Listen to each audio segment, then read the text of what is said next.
If you're just joining us, the time is 6:46. We are under many severe thunderstorm warnings this morning, some with a potentially destructive tag on it from the National Weather Service in Grand Rapids. A few minutes ago, we were getting damage reports from the Whitehall area, where we know that there is a lot of damage to places and also trees down in that area as well. We're starting to see viewer pictures showing some of that damage. We've actually got a viewer on the phone live right now this morning, Virginia Bellinger out of Whitehall. Virginia, good morning to you. Good morning.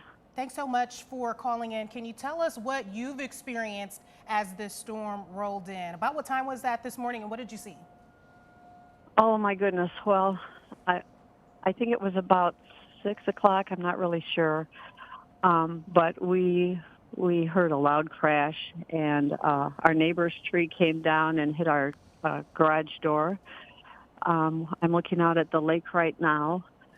Our boat hoist is pushed over next to our neighbor's dock, and we do not know where our pontoon is. Oh, wow. Our neighbor 2 doors down, their hoist and pontoon is gone. Just lots of tree damage.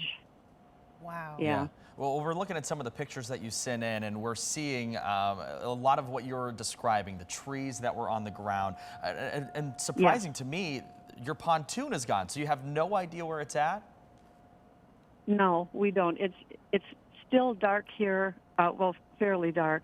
It almost looks like the boat hoist is on top of the pontoon, because I feel like I'm seeing the front of the pontoon underwater. Wow. I know you mentioned that loud crash that you heard. Was that the neighbor's tree? And are you seeing any damage to your home?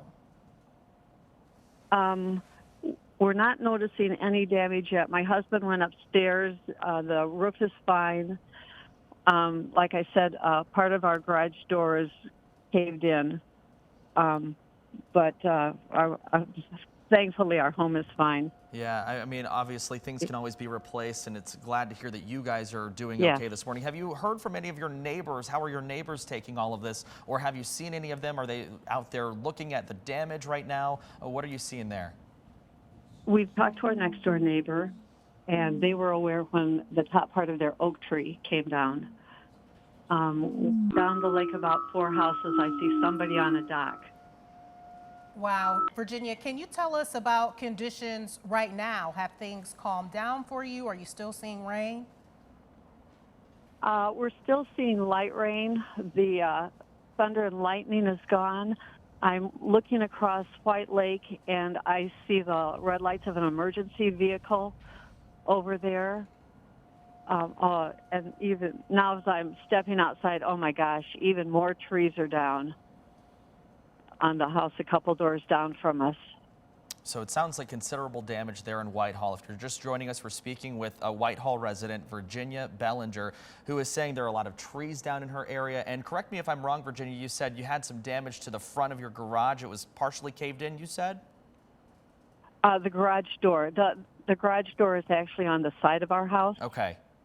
Wow. Well, and again, it was our neighbor's tree.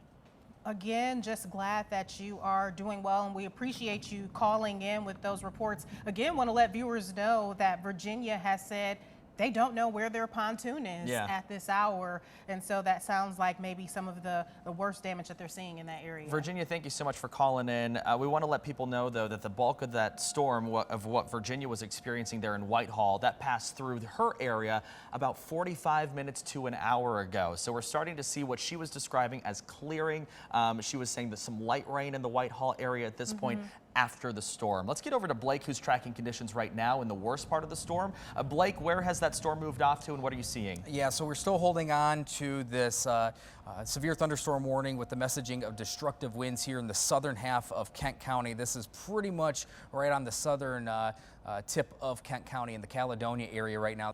I'm going to send it back to you guys, Tanner and Emily. I'm going to kind of regroup here for just about a minute or so, and get the latest from the National Weather Service. But anything else coming in as of late? Absolutely. We continue to hear those outage numbers go up as the storm moves southeast. As Blake just mentioned, those outages are moving in the same direction. Yeah, that's correct. If we can take a live look at the outage map from Consumers Energy, we can see exactly, we do not have the outage map, but I could tell you we were about 88,000 folks are affected right now, and there it is. And you can see the trail of Consumers Energy outages there. That is where the storm has been already this morning as it keeps trekking south and off to the east as well. And I believe we have Consumers Energy live on the phone with us this morning. Katie Carey with Consumers Energy joining us live now. Katie, can you give us an update on the latest in terms of outages? We just heard that number up near 90,000. What can people expect in terms of getting the power back on this morning?